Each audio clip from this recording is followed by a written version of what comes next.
que está servindo ao Senhor na Colômbia. Vamos para a palavra de Deus. Eu estou com duas frases. A primeira é expectativa. Diga comigo, expectativa.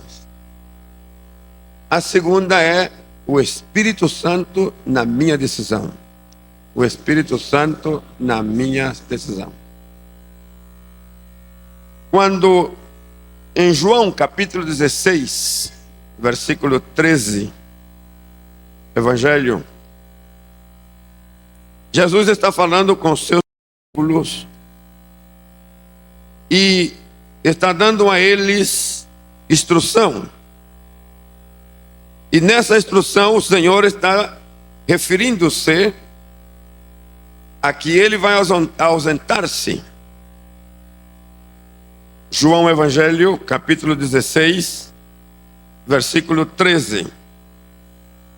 E nessa palavra do versículo 13, o Senhor diz: mas quando vier o Espírito da verdade, ele vos guiará em toda a verdade.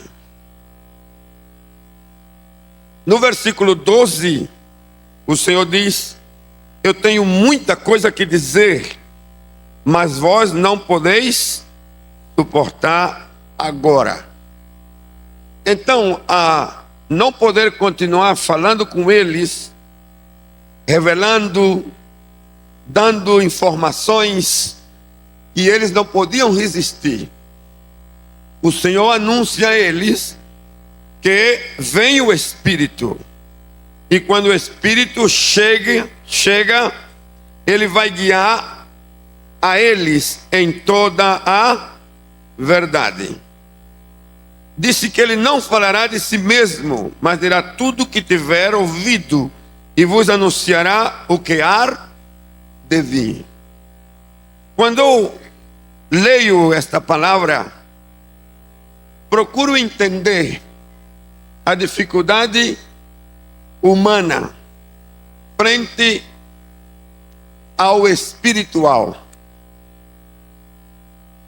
Nós temos muita dificuldade, falando em termos geral.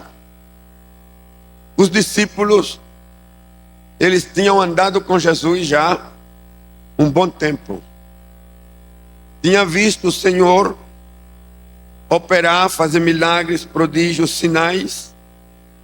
Mas a mente deles não captava, não podia capturar tudo o que o Senhor estava dizendo. E eu fiz uma pergunta: o que era que impedia que os discípulos assimilassem,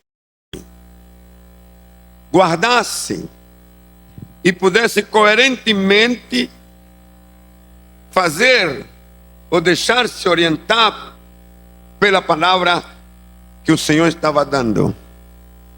E encontrei que o motivo maior era a expectativa.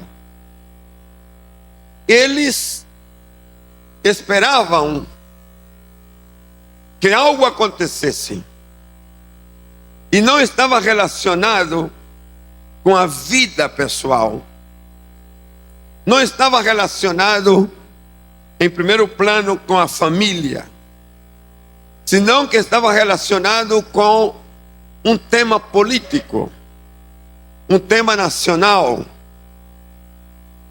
Israel estava debaixo do jugo do Império Romano,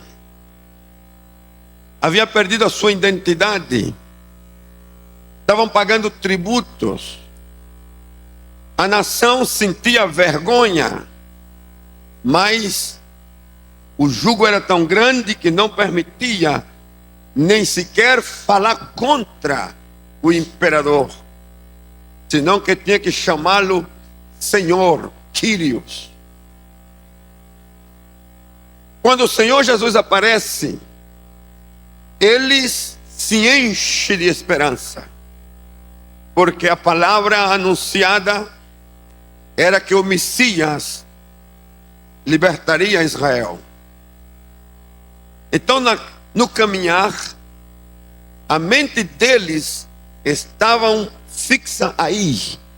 Em qualquer momento o Senhor faria algo a favor do reino, a favor da identidade política da nação. E isso não está acontecendo. Então a mente está bloqueada. Eu quero dizer que quando uma expectativa não está satisfeita, a mente não registra informações com prioridade que não esteja relacionada à expectativa.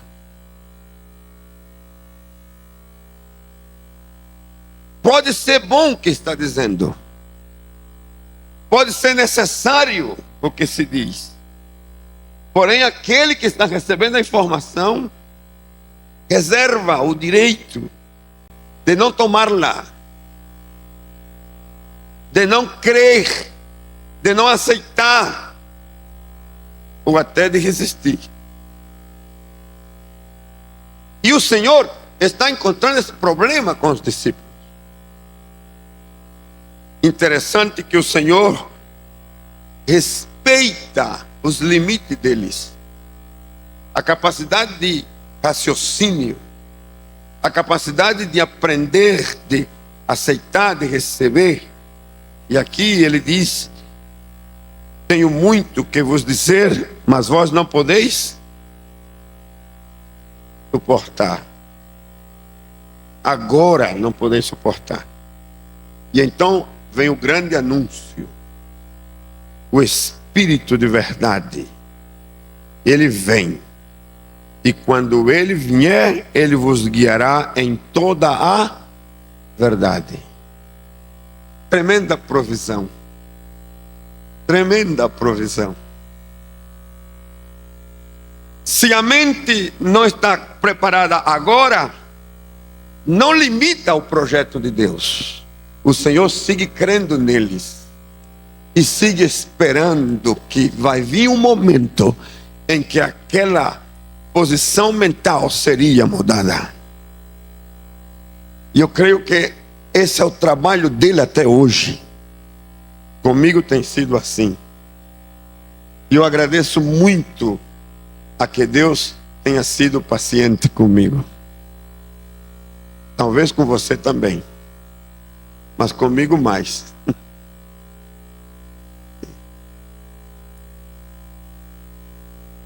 Vamos para o capítulo 1 do Atos dos Apóstolos.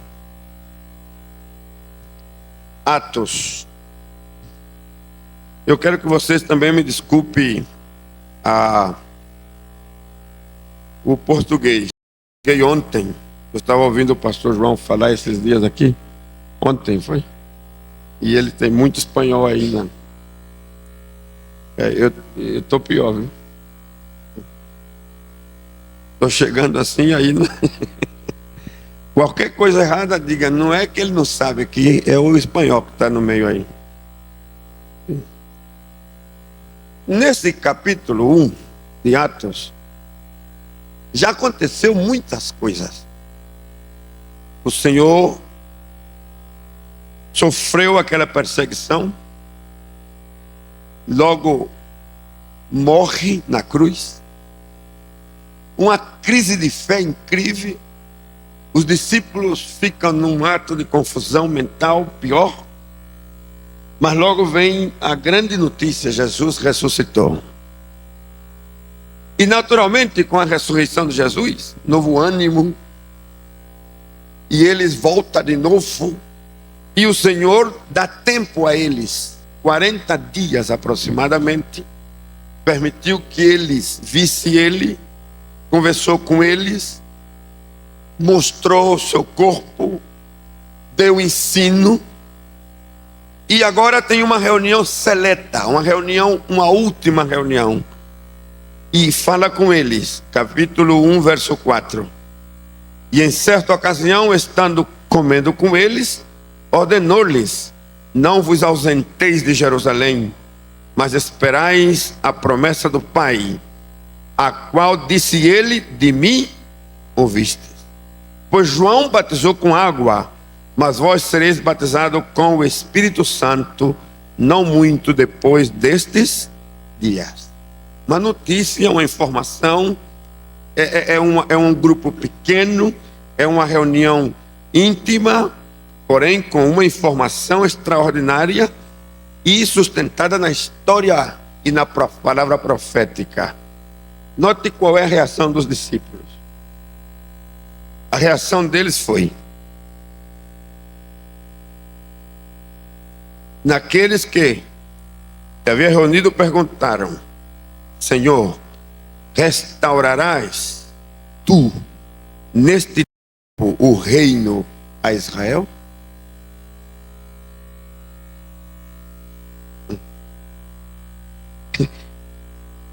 Eles não estão aí não, hein? Eles não estão aí não. Não importa que vira o corpo dele ressuscitado,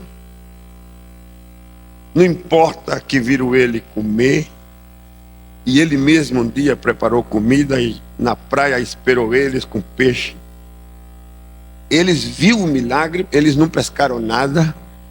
Quando o Senhor disse: lance a rede do outro lado, e então trouxeram aquela quantidade de peixe, mas quando saíram na praia o peixe já estava assado. Isso não conta não.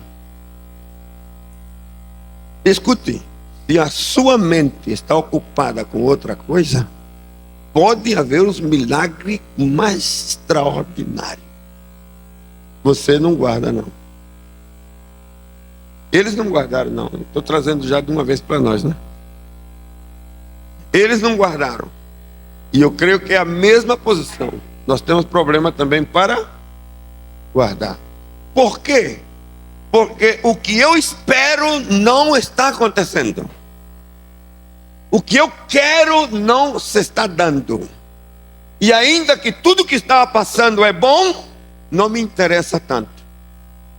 Porque aquilo que me interessa ainda não aconteceu. A minha agenda, ela tem umas prioridades que estão estabelecidas e eu estou olhando que cumpra e tudo aconteça dentro do que a minha agenda diz. Mas se não quadra, não bate com a minha agenda, então eu guardo reserva. Haverá alguém aqui esta tarde que tem uma agenda que não está satisfeita? Haverá alguém aqui esta tarde que as suas expectativas não têm sido satisfeitas? Pois os discípulos estavam numa reunião extraordinária e as suas agendas não haviam sido satisfeitas, não tinha resposta. E eu vejo a resposta de e gostei. Porque o Senhor podia chamar a atenção deles, mas o Senhor como que se contém, né? Se contém. Se fosse eu dizia: cabeça dura, gente difícil. Quanto tempo eu estou dizendo uma coisa e vocês não entendem? Mas não, o Senhor disse: não vos pertence saber os tempos e as épocas que o Pai estabeleceu pelo seu próprio poder. Em outra forma, isso que está preocupando a vocês, isso que está na agenda de vocês, já o Pai tomou controle. O Pai tem domínio sobre isso. Não é que é mal que você se preocupe com isso, só que isso já não pode estar aí. Já não é prioridade, porque a prioridade sua tem que ser outra. Eu estou trazendo outra proposição, eu estou trazendo outro anúncio. Quer dizer, eu quero que a sua agenda seja mudada. Eu estou pondo para você um novo ponto. Amém? Se eu estiver aqui esta tarde só para dizer que o Senhor está aqui para mudar as prioridades da tua agenda, e eu voltar amanhã para a Colômbia, eu vou satisfeito. Sabe por quê? Porque uma pode ser a nossa agenda, a outra é a de Deus. E nós somos felizes quando a nossa agenda ela está dentro da vontade e o propósito de Deus. Então os discípulos recebem a palavra, mas recebereis poder ao descer sobre vós o Espírito Santo, e sereis minhas testemunhas, tanto em Jerusalém, como em toda a Judeia e Samaria, até os confins da terra. Note o que o Senhor está dizendo para eles. Vocês estão fechados, estão vendo um pedaço de terreno geograficamente medido, que é a vossa nação. Vocês estão vendo um poder político, vocês estão vendo uma identidade nacional, e eu estou dizendo que tenho para vocês um mundo aberto, sem fronteira. Enquanto vocês estão preocupados para ficar dentro do marco geográfico, eu quero que vocês sejam homens do mundo. E a barreira que vocês têm aqui, elas não vão impedir. Quando chegue a hora que o Espírito desça sobre as vossas vidas, vocês irão até os confins da terra. Aleluia. Eu quero pregar e quero fazer ao mesmo tempo aplicação, porque eu creio que a palavra ela tem peso profético. Se Deus te abriu as portas, você irá aonde Deus quer que vá. Oh, bendito seja o nome do Senhor. Há um tempo na nossa vida que até o nosso espaço é reduzido. E logo o Senhor abre o espaço e diz: não é só aqui, é ali, é lá e até o confim da terra. Então os discípulos recebem a palavra, guardam a palavra e não há mais discussão. O que eles fazem é cumprir o que o Senhor ordenou.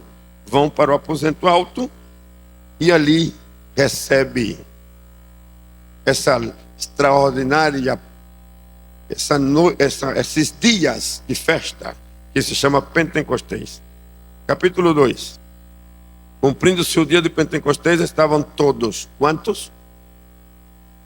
Todos. Reunidos no mesmo lugar. De repente, veio do céu um som, como um vento impetuoso, e encheu toda a casa onde estavam assentados. E viram línguas repartidas como de fogo, as quais pousaram sobre cada um deles.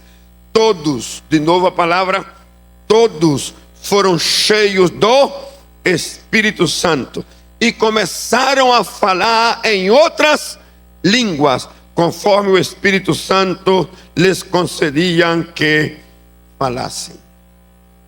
Nesses 4 versículos há um acontecimento extraordinário. Se você quiser anotar, primeiro, uma visão do sobrenatural.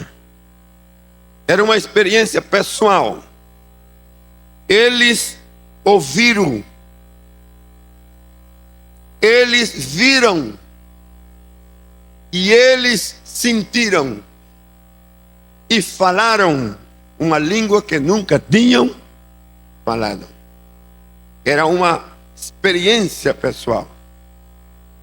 Quando eu estou lendo essa escritura, na visão, era necessário que eles pudessem ser testemunha daquilo que estavam vendo e ouvindo. E logo a mudança na forma de falar. Deus mudou com o poder do seu Espírito a língua. E eu perguntei por que tiveram que falar em línguas estranhas. E encontrei uma resposta extraordinária. eles não podiam fazer o trabalho que estava sendo encomendado com o mesmo vocabulário, com a mesma forma que usavam de falar. A sua maneira de falar estava prejudicada pelo pessimismo, prejudicada pela murmuração, prejudicada pela visão do mundo político, com todos os problemas que estavam junto. O ambiente estava dominando. E quando o ambiente domina as pessoas falam de acordo ao ambiente. Se alguém se ira e grita, o outro também. Se alguém ofende, o outro responde com ofensa. Se alguém critica e ataca, o outro responde criticando e atacando. Se alguém murmura, o outro responde com murmuração. Os discípulos, na tarefa que estava pela frente, requeriam uma nova forma de falar. E o Espírito Santo queima de dentro para fora. Limpou até a sua maneira de falar. Eu estou pedindo a Deus constantemente: Senhor, eu quero ter a minha maneira de falar limpa a cada dia. Às vezes, andando por esse mundo, chegamos em alguns lugares onde o ambiente está carregadíssimo. E você sabe que se a gente é parte do ambiente, não pode intervir nele. Ao contrário, a gente é vítima do ambiente. Você perguntaria: e como é que o senhor faz para sair? Primeiro, eu faço saber a quem seja que eu não comparto com aquela maneira. E se as coisas continuam, porque o ambiente é evangélico, eu digo, o ambiente está com pessoas de caráter evangélica, mas dominado pelo ambiente, então eu me retiro. Eu me retiro. E vou buscar de Deus o poder e a graça para ser eu o dominador do ambiente e não dominado pelo ambiente. Nova língua, nova forma de falar. Eu penso que o Brasil, a Igreja Evangélica do Brasil, começando por nós, as Assembleias de Deus, pode enriquecer o vocabulário.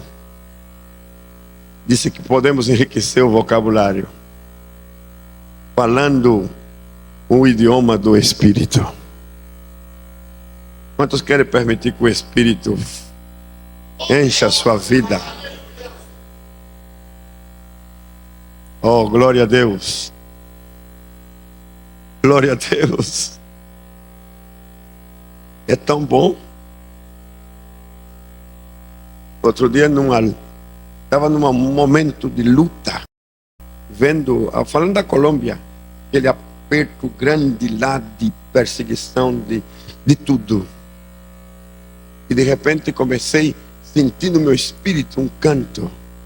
Aquilo que parecia impossível, aquilo que parecia não ter saída, aquilo que parecia ser a morte, o Senhor mudou minha sorte.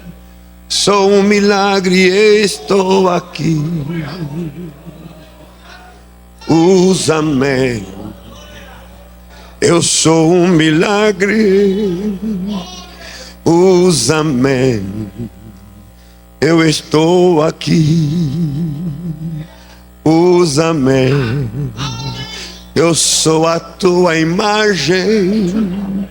Usa-me, eu quero servir.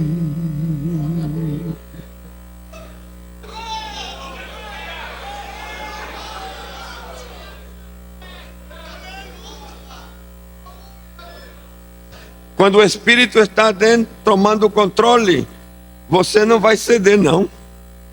Então teus olhos, teus ouvidos se abrem para ver que há uma saída. Eu não sei quem está aqui passando por prova, por luta, dificuldade, mas eu quero dizer que se é assim, no Espírito há uma saída. Pronto. Os discípulos saem do aposento alto com uma nova visão, nova experiência, estão dispostos para o trabalho. E fazem o trabalho do Senhor, você já sabe.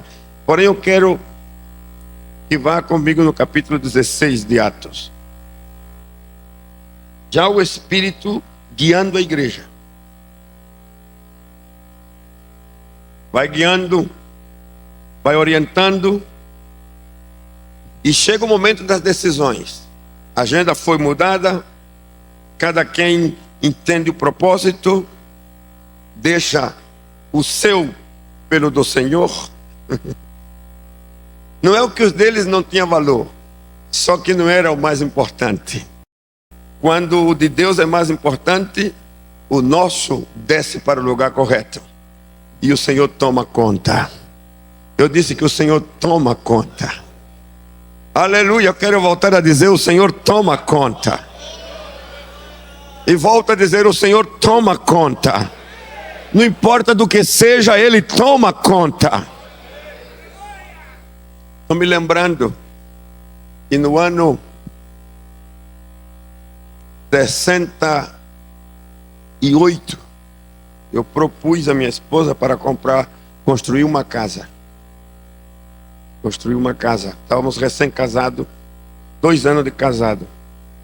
Comprei o lote, comprei os tijolos, tudo para construir. Mas no lugar nasceu uma congregação no bairro. E na hora de construir a casa, eu senti de que, em vez de construir casa, construísse um templo. Ou desse para fazer um templo. Chamei o pastor e falei com ele, primeiro com a minha esposa. Eu falei: negra, eu sinto isso. Você crê que nós podemos dar para dar à igreja? Se o Senhor faz que você sinta que é correto, faça. Digo: pronto. Mas logo ela olhou para mim e perguntou: e quando eu vou ter a minha casa? Boa pergunta. Eu digo: eu não tenho resposta não. Eu sei que eu posso dar, né? Mas a Bíblia diz que se eu semeio, eu colho. Aí ela disse: então tá bom. E entregamos. E passou 1 ano, passou 2, passou 3, passou 4, passou 5, passou 10, passou 20. E nada de casa. E nós já na obra missionária e nada de casa. A maioria dos pastores que foram lá, com a preocupação própria, Satírio e a casa, e aí Satírio e a casa. Eu digo: não, ainda não deu. É aqui, é ali, construção, aqui templo, compra, e a casa? Nada. E um dia ela me chamou: negro. Se eu digo ela, negra, ela negro. Negro, e a casa? E a casa? Eu falei: o Senhor a tem. Ele tem. E quando é que ele vai dar a casa? Não deixa de ser uma pressão, não é? Não deixa de ser uma pressão. Mas eu guardei. É para dizer que ele não fica com nada. Fica com nada. Fazem 2 anos eu pude comprar um terreno, construir a casa. E não uma para cada filho. E vem com a 4ª, que é o patrimônio dela e meu. Sem pedir a ninguém, sem forçar a ninguém, sem dar lástima a ninguém. Pastor Wellington testemunha disso. Então, quando isso começou a acontecer, a resposta é: quem foi que respondeu? Se a tua agenda é modificada porque o Senhor modifica, aquilo que perdeu prioridade hoje será prioridade amanhã. Quando já não seja prioridade na tua mente, será prioridade de Deus ao teu favor. Oh! Quando as suas prioridades são mudadas, porque o Senhor muda, e a sua mente já se despreocupou daquilo, talvez aquilo que era hoje necessário para você, e o Senhor disse, não, agora não, e foi lá embaixo no último, não deixou de ter valor, tem valor, só que mudou de lugar, mudou de posição, mudou de tempo. Para você mudou de tempo, mas chega o momento em que o tempo vai ser de Deus, e aquilo que era ontem prioridade passa a ser prioridade de Deus. E eu quero dizer que quando Deus começa a responder, não tem limite.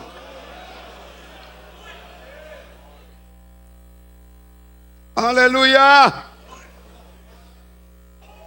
Pastor, amigo e companheiro, tu que deixaste tudo, tu que mudou a agenda, que desceu as prioridades, até se esqueceu delas, creia que Deus tomou controle daquilo, e Ele no seu tempo vai responder. E vai responder sem limite.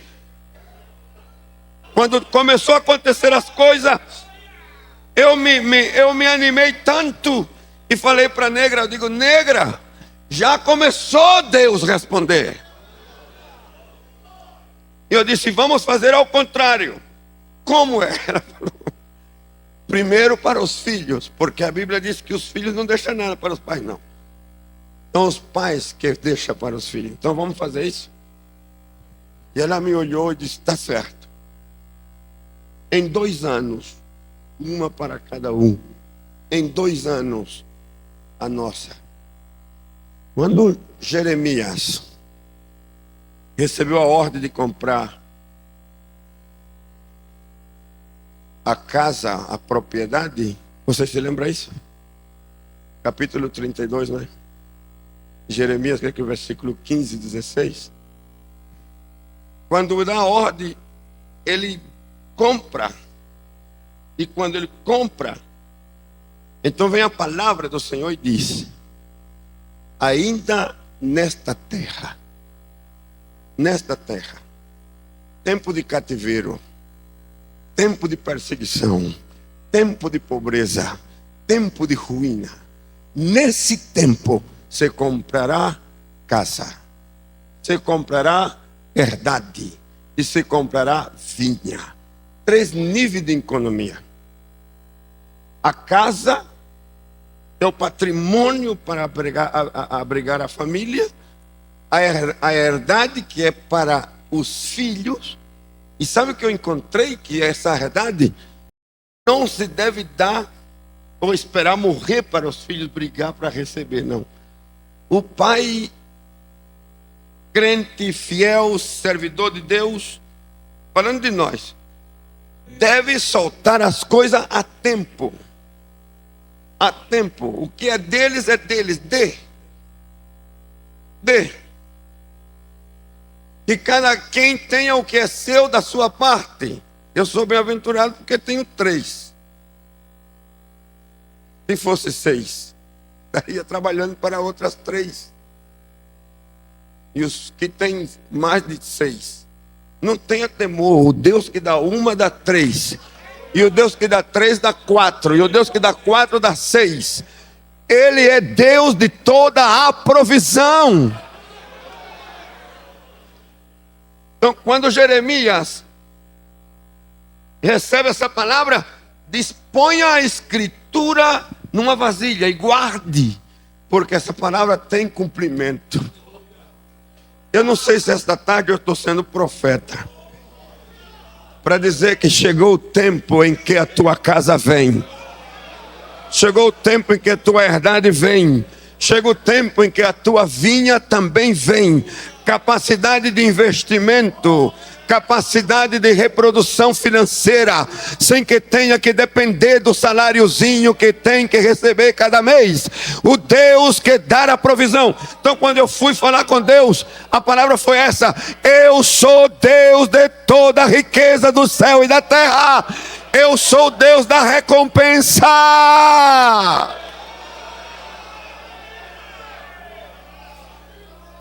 E eu estou me preparando. Eu me estou preparando. Eu estou no tempo da recompensa. E uma das coisas que se ativou em mim pelo Espírito é que quanto mais eu recebo, mais devo dar.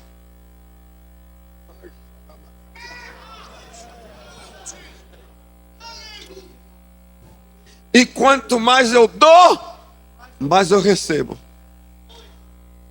E a forma de receber, ela é estranha e diferente. E em lugares diferentes. E Deus tem maneiras extraordinárias para surpreender. Pastores, eu estou para dizer esta noite que o tempo da surpresa de Deus para a sua vida está chegando.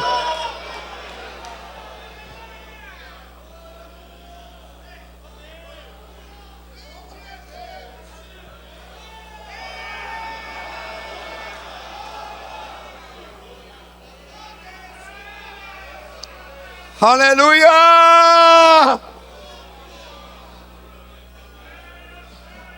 Shalamakanta ramakata bashaya.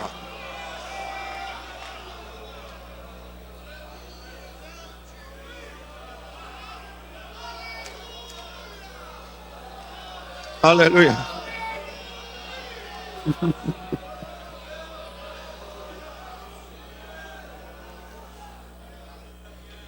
Às vezes nós ficamos presos pelos valores, as quantidades, e ficamos pensando que é muito para mim. E é muito para mim, mas nunca é muito para ele. Para ele não é muito. Capítulo 16 de Atos, verso 6.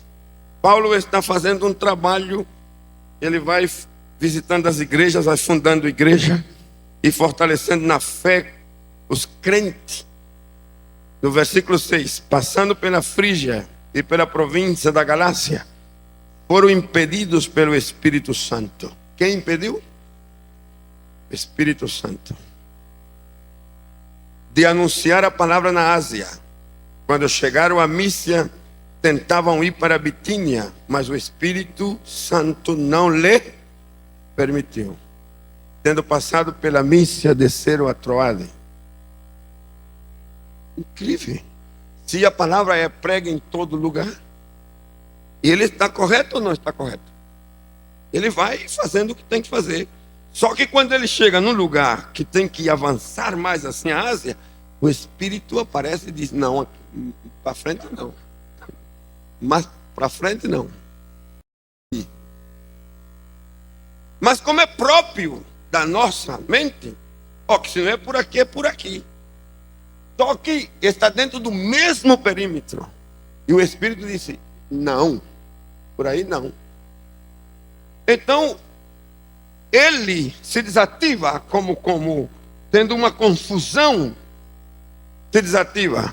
Mas à noite, vem uma visão em que se apresentou um homem de Macedônia que dizia: passa a Macedônia e ajuda-nos. Note bem, verso 10. Logo depois desta visão, procuramos partir para a Macedônia, concluindo que o Senhor nos chamava para lhes anunciarmos o Evangelho. Que flexibilidade! O Espírito aqui não me permite avançar. Então insisti, não permite. Me acalmo. Qual é a palavra-chave aqui? Calma. E a minha agenda não dá porque o Espírito está dizendo não. Não, é não. O não de Deus é não. Então, qual é o próximo passo? Calma. calma. Não sei se essa palavra ela é necessária para alguns que anda muito agitado e já viu a bandeira do Espírito. Não. Você insiste. Não, você insiste. Calme-se. Calma. E logo o Senhor permite uma visão. Por que não falou o Espírito de novo? Não, que aparece um varão, parte humana, passa a Macedônia aí, ajuda-nos. Eu gosto da frase, concluindo que o Senhor chamava. Concluindo, quer dizer, o Espírito permitiu que a mente de Paulo, o Espírito de Paulo processasse a visão e entendesse que não era em direção à Ásia, senão em direção à Macedônia. Muda de rumo. Em vez de ir assim à Ásia, você agora vai em direção à Europa. Também está mudando o mapa da evangelização. E mudando o mapa da evangelização, está mudando tudo. Porque está mudando a base futura da igreja para o trabalho missionário. Está mudando a estrutura econômica e financeira da igreja que está por nascer. Não é igual trabalhar na Ásia que trabalhar na Europa. Não é igual. Os resultados não vai ser igual trabalhando na Ásia que trabalhando em Europa. Na mente de Paulo não tinha essa diferença, mas na mente do Espírito sim. Escute, talvez o nosso mapa nós não saibamos discernir bem todas as rotas. Tampouco saibamos definir bem as prioridades dos espaços. Mas aquele que está conosco em nós, ele sim sabe. Eu disse que ele sim sabe. E Paulo se acalma e responde o que o Senhor pede que faça. Se você ler a carta aos Tessalonicenses, vai encontrar a igreja de Tessalônica nascendo. E ela, a igreja que em Tessalônica, eu fiz uma lista de coisas dela, que é fruto desse trabalho de Paulo. Ela é uma igreja que aparece, que sabe eleger. Capítulo 1 da carta aos Tessalonicenses. Sabe eleger. É um povo que tem exemplo. Versículo 7. É um povo de caráter missionário. Versículo 9. É um povo convertido dos ídolos ao Deus vivo. É um povo que sabe servir. Versículo 9. Versículo 10. Um povo que espera a Jesus. Esta é a igreja de Tessalônica. Na mente de Paulo não estava esta igreja, mas na mente do Espírito sim.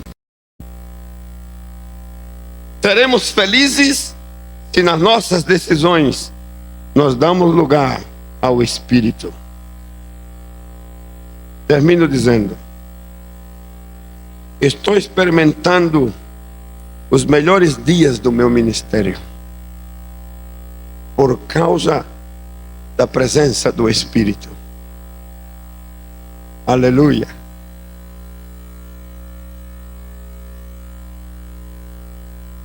Cada vez que vou tomar uma decisão, eu quero incluir ao Espírito Santo. Incluí quando ele me chamou para a Colômbia. Eu não sabia como. E ele me sustentou dizendo: eu te levo. Você decide, eu te levo. E me levou. Nos momentos das necessidades mais grandes que apareceram, eu senti que eu era insuficiente. Ele disse: eu provejo. Eu sou o provedor. E ele proveu. Quando eu fui comprar o primeiro terreno, olhando o mapa da cidade, não sabia como fazer. Senhor, e ele disse, eu te guio. E me levou no lugar. E quando eu vi o terreno tão grande, eu disse, tudo isso? Tudo. Entre, tome. Então eu comecei a andar pelo terreno e pisá-lo, e orando, dizendo em nome do Senhor, eu possuo essa terra para a obra do Senhor. O terreno, 3 anos depois, estava comprado com escritura passada e com tudo. Lá está construído o templo. No trabalho do Senhor, me lembro quando entramos na cidade de Sincelejo, se fechou toda a cidade. Fui e olhei um terreno vazio onde tinha uma mecânica. E olhei pelo portão assim adentro. Pedi a pessoa se podia abrir para mim olhar. Ele disse, mas quem é você? Eu digo, não, eu quero olhar o terreno. Mas quem é o senhor? Eu digo, não, eu quero o terreno, eu quero alugar, quero comprar. E ele aceitou abrir o portão e eu entrei. E quando eu entrei, a mesma, Senhor, eu tomo esse lugar para a tua obra. Em Sincelejo. Ali nasceu a igreja. Pastor, faz dois anos se comprou 10.000 metros quadrados na cidade de Sincelejo. Uma universidade fechou e nos vendeu. A cidade toda está abismada. Faz 15 dias completamos 15 anos da congregação em Sincelejo. Mais de 8.000 crentes naquele lugar. Logo passei para Monteria, fechada. E eu perguntei, mas nem um salão? Nem um salão.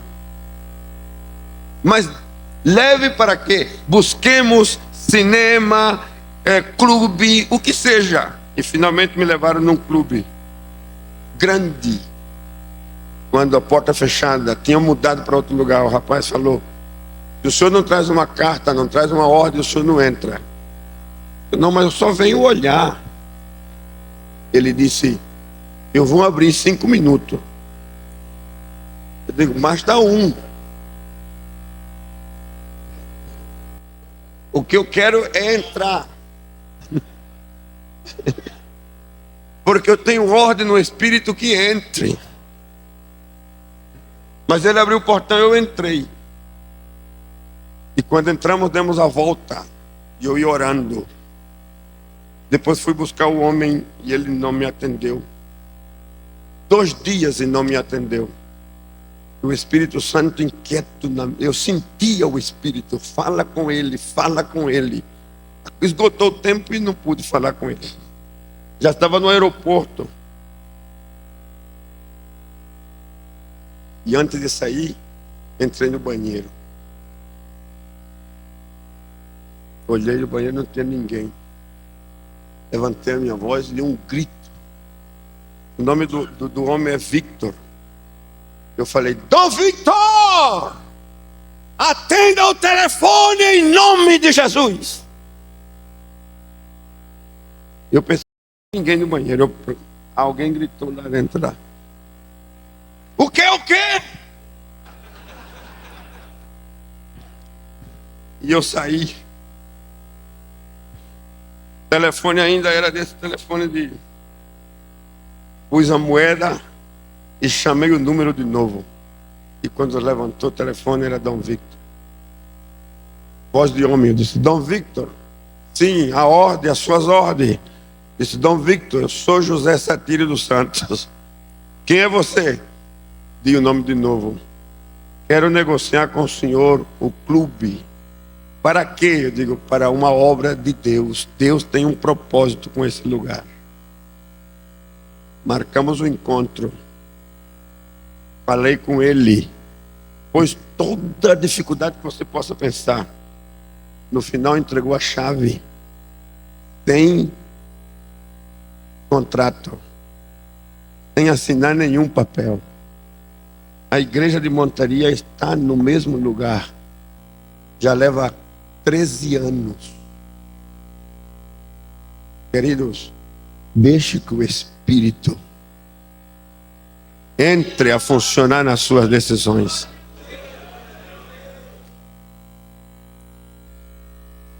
Eu não sei quem está nesta tarde presto a tomar uma decisão. Tem que fazer alguma coisa. Só quero que saiba isso. Não faça nada sem o seu amigo, companheiro, Espírito Santo. Deus te abençoe.